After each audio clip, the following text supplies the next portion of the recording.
Ready to dive into a world of cultural exchange.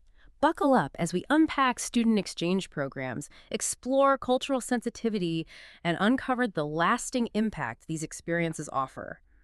We're talking eye-opening guidelines, diverse perspectives, all packaged into one deep dive. You ready to jump in? Absolutely. And what's really fascinating here is how these programs go way beyond the classroom. I mean, we're talking full immersion into a brand new culture. It's about understanding all those little things that make a culture unique and how to navigate it all respectfully.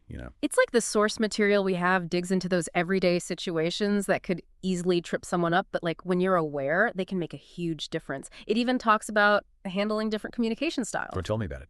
Like in Japan, they value indirect communication. So imagine you're trying to, say, make plans with someone, right?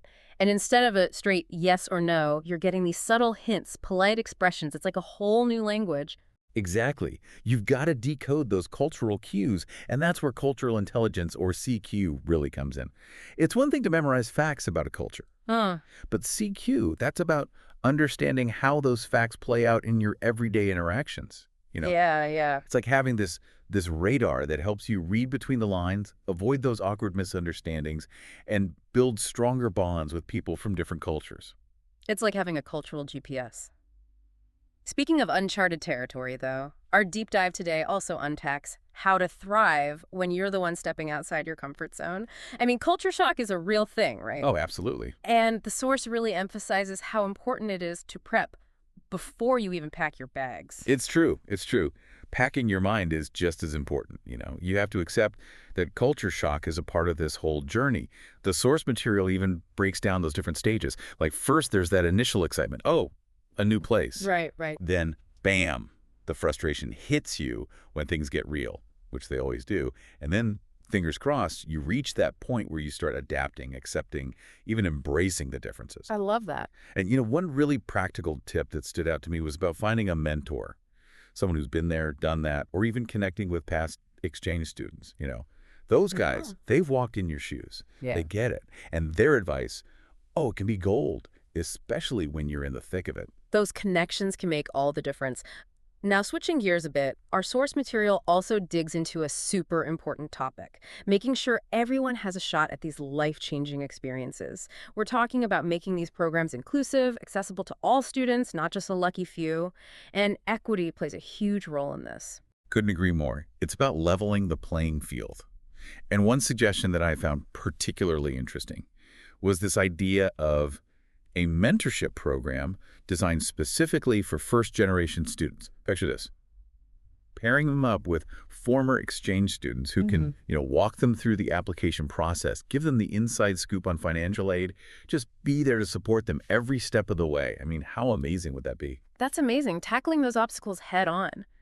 Now, shifting gears again just a bit, the source also tackles this argument that pops up.